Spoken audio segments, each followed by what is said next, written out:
Hello, everyone, and welcome back to the Everything Paddle podcast, episode 2. I'm your host, Ewan, and I'm joined by my co-host, Jake. Hello again, guys. How are you doing? Yeah, good. Seem a little bit tired tonight. Yeah. It's been a long week, Mhm. but no, I'm looking forward to this podcast again. I mean, I've been waiting. Feedback on episode 1 was so good. Yeah, really I good. wasn't expecting it at all. Like, I was expecting people to say, like, oh, you need to do this, you need to do that, because we're so new to this. So I was going to say straight away, like, if any of you guys have any feedback or criticism or any topics you want us to discuss, let us know in the comments, because we really want to make this podcast as best as it can be. We are so new at this. We're inexperienced at this as well. So we know there's a lot for us to improve on. So any feedback, let us know down below. Yeah. I mean, I've been coaching all week, and it's been so positive. Yeah. So what have people said to you about it? Just like they're loving it. I think they love the approach that we're going about it, Yeah. where it's a bit more kind of still trying to get information out there, but more relaxed. Yeah. So yeah, no, I think it's been really positive. And I just wanted to say as well, like this is going to be a weekly. Yeah. weekly thing. We'll make sure it's every single week. We'll stay really consistent. At the moment, it's looking like every single Monday I'll upload it. Yeah, So that you have a new fresh paddle topics every single week to tune into. yeah, and like going back to like we're going to be regulars on this, and Yeah. hopefully in the future to build this up, we'll get some guests with it as well. So yeah, I think this is a really exciting project. Absolutely. Okay, so Jake, to start this one off, I've got a quiz for you to test your Okay. paddle knowledge. Yeah. You guys can play along as well at home if you're watching or listening to this. Basically, I've got Spanish to English translations for the shots. Oh So, no. Okay. Just to start off easy, just so you understand, number 1, Bandeja. Okay, what I want to do is translate it, but also just briefly explain the shot as well. This is before we start. This is not good for me because every coaching session, I always try and say, "Oh, well, I know the translation." And you've lived out in Spain a long time, yeah, so you should know. Okay, yeah, no, I've got this. Confidence here is key, right? Yeah. I think just So try not Bandeja. butch. That is tray. I'm Tray. confident with that one. And basically the idea is that you either finish the shot like you're holding a tray. Or prepare. Yeah, prepare Yeah. the racket. Slightly Yeah. back. Yeah. And just for anyone that's very new to the game, Bandeja is basically a defensive smash. You're trying to maintain the net with this. It's an overhead shot. Someone plays a lob, you play a Bandeja, and then go back into the net. Interestingly, it's my last session of the day, Bandejas. So Lovely. the guys are Number 2 then, Vibora. Vibora is the snake. Yeah. I believe. Yeah. I've just got snake, but the Okay, snake is fine. Yeah. Because the idea, I could be corrected here, but that you start with the racket preparation like almost a snake head. So I've never heard that. I've just Really? heard that, well, this definitely isn't right, but someone told me it's because the amount of spin you get on the ball moves like a snake. Wow. Okay. No, I'm pretty sure it's like you start. That makes more sense. Like, Like you that start looks like a snake. Yeah. You start in that snake head position, and then the idea is you come round with contacting the ball at like 3 o'clock on a clock, and come round it. And Vibora is similar to a Bandeja in the sense that it's an overhead, but you're going to be playing this with a lot more aggression, a lot more spin. You're trying to hurt your opponent with this shot. Okay, 2 out of 2 so far. This gets a little bit harder now. I think you'll know it though. Bajada. I did this today as well, actually. Bajada means downwards. Yeah. Yeah, so I'm happy with that because ball obviously comes up high. You want to be aggressive going downwards on the attacking. Do you want to explain the shot? Yeah. So Bajada, when someone plays a big lob over you, you let it bounce, hit the back glass, and then you attack high to low going downwards. I've also got descent. And I remember one time I was with Gonzo, Spanish player, and I was trying to get him to explain what Bajada meant, and he literally pointed. We was outside. I can't remember why we were outside. We just pointed at a hill, and he goes, "That is Bajada," because it's just downhill. Yeah. Yeah. I mean, you got to hit it from high to low, right? So Yeah. that's the main thing about it. Okay, number 4, Rulo. Oh, I didn't know This there is where was I thought you knew this one. Rulo. Yeah, it's tough. Oh, you stumped me completely. I didn't even know there was it. So Rulo, do you want to explain the shot?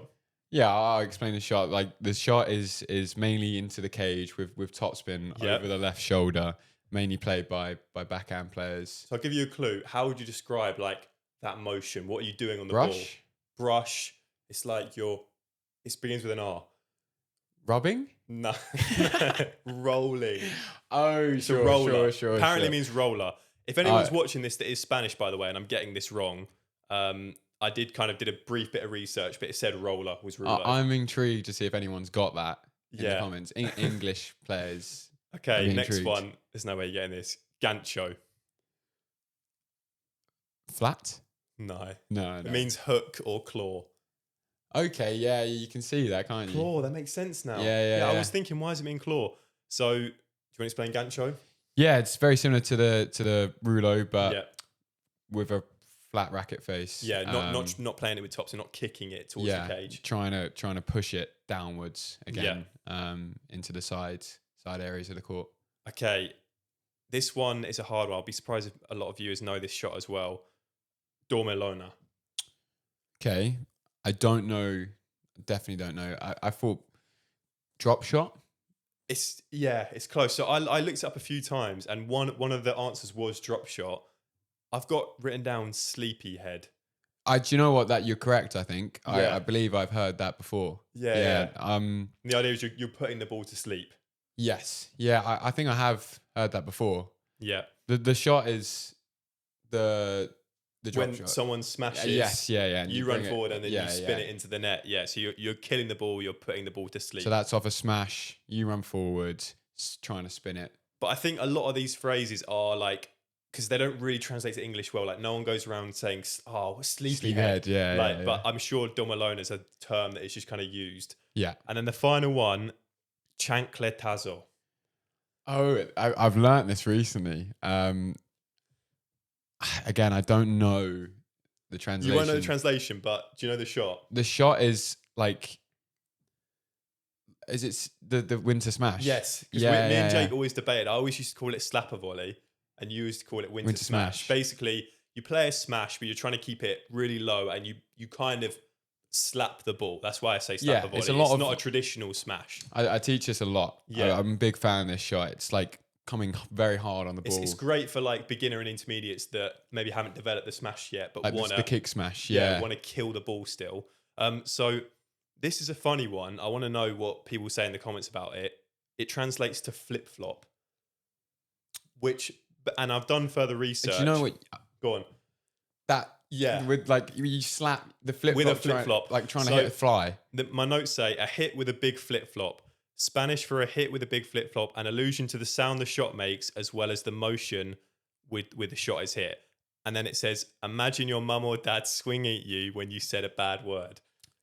I mean, think it's a phrase in Spanish that means like you've been hit. Yeah. Like you've been bad and you've been hit. Yeah. I don't like that. I would much prefer slapping an insect on a wall. Yeah. I know. Yeah. But we've not all been there. That's a really good technique, like advice. Like you can see in my head, I can see myself hitting the shot and hitting a fly with a flip flop. So how many did you get out there? Was it 3? Maybe 3 or 4? 3 out of 7. You got Bandeja, Vibora, Bajada. Rulo, you didn't get. Gancho. They were tough towards the end. They were tough. Yeah. So let us know if you got better than 3 out of 7. I'm sure there would be some Spaniards that might have watched. Yes, definitely. Okay, so moving on to the next area, I wanted to talk a little bit, and a few people messaged me about this. They wanted to see, because we've been playing a long time. We've been playing 6 years now, both of us. Yeah. So many people probably listening to this right now have only been playing 6 months or a year. So I wanted to talk a little bit about your journey from starting back in 2019, 2018, whenever it was, to now, from someone that was complete beginner and now at the level you're at where professional player. Yeah. Do you want to just talk a little bit about that? And I've got some other questions as well. Yeah. So I started when I was around 14, 15. I don't know the exact age, but yeah, Ethan Bardo. I was playing a Sunday League football match. Rung me up. Ethan Bardo is another top player in the UK as well. Yeah, really good player. And a good friend of ours. So he was he's my best mate, and he rung me up saying, "Got this new sport, come check it out." We had a lesson with Toby Borden, who's now your first thoughts on paddle as well. Did you think it was rubbish? Yes, yeah. That was mine as well. This is the story is like had a lesson with Toby Borden, really good coach, good friend of ours as well. Had a lesson with him, played, hated it, thought this is terrible. And Ethan carried on playing for about a month, and he said, "Man, you got to come back and try again. Give it another go." So I was like, "Okay," came back and tried again. Don't know what changed, but just fell in love with it. From there, we kept on playing. I think we introduced ourselves. Yeah. Then I came along maybe like 6 months after you started as Yeah. well. We all played at the Malden Club. Yeah, and then we started playing regular. You know, we found a few others our age and started playing with them, and yeah, it grew from there. Started doing training sessions, mix-ins, tournaments, stuff like that. And then I just want to interrupt because I've written down Jake used to be lazy. So for the first, I'd say like 2-3 years of you playing, you were kind of known as lazy on the court in the sense that never bended your knees. Do the bare minimum. You're still really good, and like it was one of like the most talented. But there was a moment where that changed when you went out to Spain. I believe so. I think it was the kind of vision of, okay, I can maybe be something here. So I think I've got to take it a lot more seriously. And again, like Rich, mentioned in the last podcast, he was a massive part of getting me out of being, you know, tree trunk legs straight up. It's kind of like the school mentality as well. Like you kind of just give the bare minimum. You don't try anything because it's not cool to try at school. Yeah. So then, you know, when you take something serious outside of school, you're just stuck in that same, like, do the bare minimum, just try and be cool rather than really going for it. But that was like learning that, getting better at that, being a bit more active, and starting to coach as well a few of my mum's friends. So that was cool. And then from there, just kept on growing.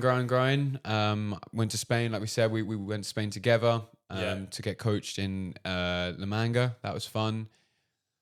Then started the first ever apprenticeship in the UK for Padel. At the Padel Club. Yeah, that was really cool. Did a year there with a couple of good friends of ours. Yeah, and that was all about managing, coaching, playing, etc. from there. So, and that kind of leads me into now, where I went to Spain for about, you know, half a year on and off. Yeah, so I remember that moment. I think, was it 2022 when you first went out, or was it 2023? 2023. 2023. You went out in January. And to Alicante. And I remember you went for, it was 3 months initially, and then you came back. And I remember you hadn't necessarily massively improved, but straight away, it was like your attitude had changed. Yeah. You're bending your knees. It was like you just locked in. Your racket was prepared on every shot. And I remember playing you, and it was instantly a higher level, even though you hadn't necessarily improved massively. It was just all those little details. And I tell you what that was. I had a coach called Sebas, who is, funny enough, Bella, the former number one's best friend. Wow. Yeah, it was a cool experience. I did get to meet Bella as well, so that was really, really cool. Sebas, I had about 10 hours a week with him. Yeah. All I did was have a basket. He had a basket. He would throw one ball to the right.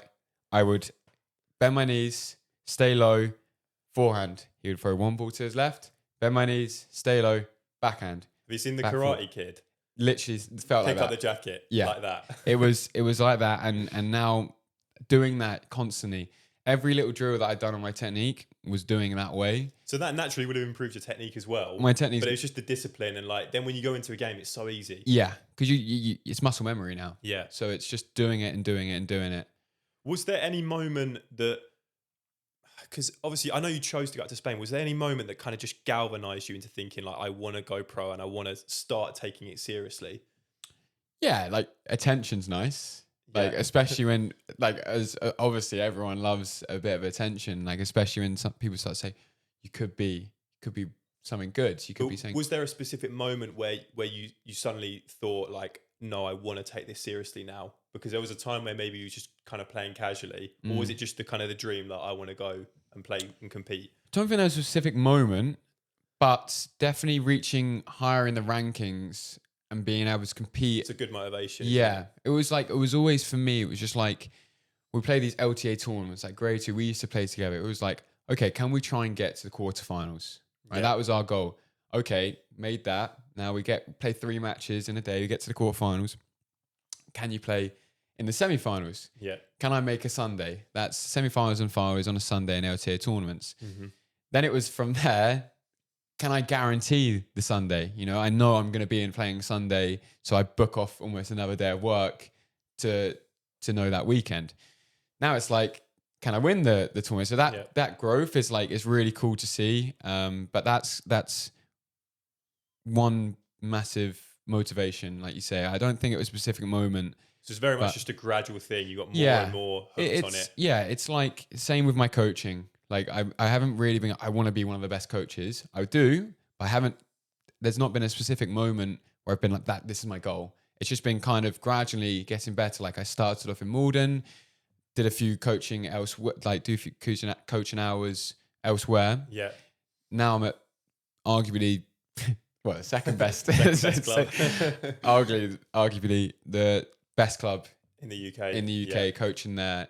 And fully booked. I think there's a lot of players that can definitely learn a little bit from Jake's story. I think you were aware that you were lazy and that you could do more, but I get a lot of people sending me videos of them playing on the court and they're like, what can I do to improve? And like 99% of the time, it's like, you need to move more. You need to use the split step. Yeah. And you need to get your racket up. It's and that's exactly what you did. You came back and you were like twice the player. And these players don't even realize that's all they have to do. Yeah, just be a little bit more intense. Yeah, like more intense. And the racket up's a big one as well for beginners and intermediates. Massively. Like, funny enough, I played against Nikhil Mahindra today, left-handed. Nikhil was a very good friend of ours. Both of you left-handed. Both of us left-handed. He's GB number 3. So we're playing left-handed, tiebreak to 10. And everything, I'm a coach, everything goes out the window. Yeah. Like, I'm playing and I'm thinking, my racket's down. Yeah. My right hand's not prepared on the throat of the racket. Yeah. I'm not swinging and I'm releasing. and I'm doing this one hand. I'm thinking, Jake, teach yourself how to play. That shows you that it's muscle memory. That's not you just every time you're on court, you're going, remember, get your racket up, do this. Yeah. It's just, you learn the habit and then you just do it every time. Exactly. Yeah. And by the end of the tie break, you can see myself now starting to think again, starting to compose myself, because at first it was like a bit of a shock. Did you win? I did win. That's good. To be honest, I should probably start playing left hand if I'm beating number 3. Yeah. Brilliant. No, it's a great story. Like, we'll definitely revisit it because it's amazing the progress you made, and the story's not over as well. Still many more years to come. I mean, I was an Everything Paddle player, wasn't I? At one point as well. Sponsored player. Yeah, you gave me a racket, I think. Adidas. Yes. Really yeah. No. Yes. Yeah. So long ago now. Yeah. Everything Paddle sponsored player. Yeah. And Kai as well. Kai would get. Yeah. Okay. Yeah. No, that was great. Let's move on to our next segment then. So, me and Jake wanted to do some sort of top 5 relatable lists for playing paddle. So, our first one here is top 5 worst feelings on the paddle court. I'm sure a lot of you guys will be able to relate to this. So, shall I go first here? Why don't we do 5 down to 1? Okay. At a time. Okay. I don't believe you've ranked it. I haven't ranked it, but I'll do it as I go. I'm going to put...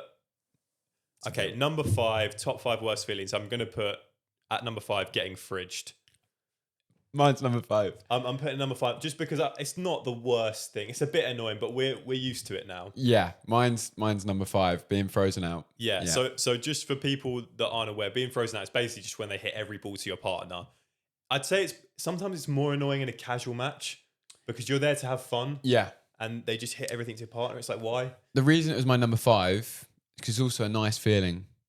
Yeah, they respect you. It's an ego boost. Yeah. It is. It's annoying, but it's like, oh, well, there's upsides and downsides to it, right? Okay. Number 4, I have got getting tagged. No way. We have not discussed this. We haven't discussed this at all. Yeah. Getting tagged. Again, it's not the worst. In a casual match, it's not the worst thing. No. This is top 5 worst feelings. Yeah. I would say a good specific scenario would be, imagine you're playing a tournament, you're losing, it's cold, someone tags you, it hits you in the thigh. Yeah. You've lost the point after a long rally. Yeah. And maybe the player's Ethan or something. Yeah.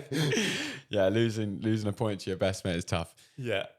With that as well, being tagged when you could have got out of the way of it and could have made it. Yeah. Like getting tagged on a toe. Yeah. Not like, sake, you know, just this move. slow. I've had one slowly that I just watch it. It'll just hit me. And you can't get out of the way of it. Yeah, I know what you mean. Okay, number 3. I've got, this one's probably a bit more specific to me. I've got missing a Vibora when already tight. It's very specific. I'm sorry that we have not done this. No way. Mine's not that specific. Okay, But I was going to say that was weird. missing an easy ball. Okay, so my scenario is that like if I'm tight or a bit nervous, sometimes I'll go, oh, just screw it, just go for it, and then I'll miss, and that's such a bad feeling because it's like I was right to be tight. It's not like just relax and go, and then I hit the back glass, you know. But at least like from that you can improve on it. Like you can ask yourself, what did I do wrong? Yeah, I can look back at it and go, what went wrong with the technique of that shot? But yeah, mine was missing an easy ball, like just missing a return of serve. Like when it's like a second serve and you miss that and you think, oh, have a day off. Yeah. You know? Yeah. Okay, so this one's kind of similar to that because I've gone a bit more specific, but I've put missing a pop out.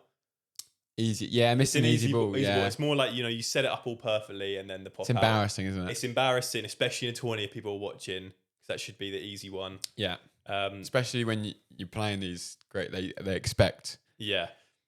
Yeah, that's what I struggle with sometimes, is when there's the expectation that you should be able to pop it out easily. Yeah. Remember we used to play at Malden, you pop it out and the crowd's just like, wow. There's no pressure. Yeah, now it's like bread and butter. It should be, right? If you miss that, you suck. Mine is the opponent's hitting a net cord on an important ball, like a golden point. I can't believe I forgot that. Yeah. That's a good one. I felt like that was my top 2.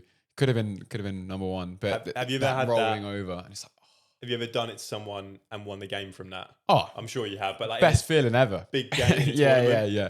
No, it's great. And you there's one for a guy called Ben. He never says sorry.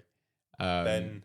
You won't know him. I coach him, but lovely guy, and it just doesn't sum him up because I'm always like, no, you should say sorry. Yeah. And he's like, nah. If I'm playing that low to the net, it's gonna happen at some point.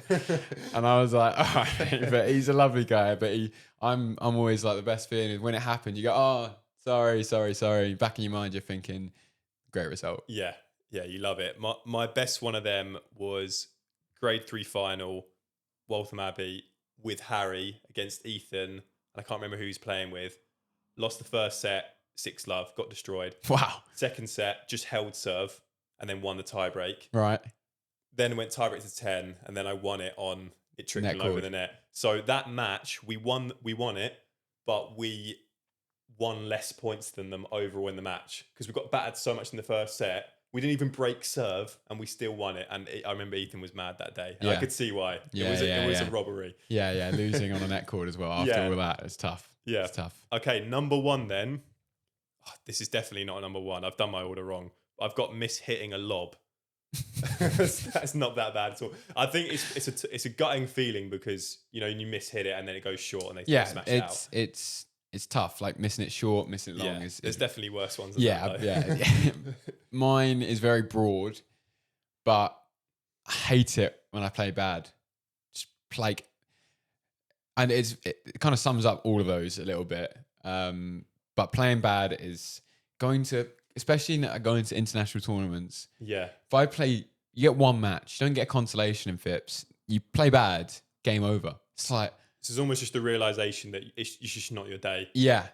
And then you got to travel back. Before. You get in, sometimes you start and you're like, I'm on fire. Yeah. And it's great, but. Yeah. And even like, sometimes you feel it in the warm up. I'm thinking, I'm not feeling the ball here at all. I'm not going to play well. And you just think. You know, when you get a load up in the warm up and. Yeah, you start hitting. You go, one more, please, hit the back glass. Yeah. One more, hit the net. It's not going well. Yeah, not my day. Yeah. No, but that's a good list. I feel like mine, both good lists, but mine's more organised. Yeah. Mine, I don't think, obviously, I don't know why I ignored that one. Yeah. No, it's good. Good topic, though. Excellent. So, let us know as well. Yeah. Share your worst feelings on the paddle court. I'm sure we missed something. Okay, we're going to answer a couple questions now, just from the last podcast? Yeah. So reading your comments was great. We got a lot of feedback. Yeah, it was good. So I'll ask a question. Go for it. Read it. Okay. I started playing 6 months ago, and I got addicted. So playing 3 to 5 times a week currently. I'm from the UK, but based in Dubai. So what I find here is that people say they're either beginner or C level. So I'm assuming beginner. Yeah. Their question is, how do you kick on from beginner level, intermediate? So each level, how do you kick on? So I think he's asking, how do I kick on from beginner to intermediate, intermediate to advanced? Like, first of all, he's asking tournaments. So a lot of clubs do local club tournaments. So maybe he's thinking, how do I get from C to B or B to A, for example? Well, I think straight away, I think a lot of people have this. I think it's so important that you have to try and play with as many different players as possible from all different racket sport backgrounds. So squash players, tennis players, really try and not play with the same 4 guys every single week, because you see that a lot. And then because you get into bad habits that way, you learn each other's game. You play with a complete variety. So it's better players, but I also think players below your level, it's not the worst thing in the world. A lot of people think they cannot play with someone below. They have to only play with better players. Yeah. But below your level, you can also try shots. You can try the shots that you're learning in your lessons and that. Sometimes when you only play with the better players, you won't want to risk going for the things you've been learning. So I think one main thing is, obviously you've got to play ideally 2 to 3 times a week, but with a complete variety, I think you'll improve faster than the guy that just plays with the same 4 guys.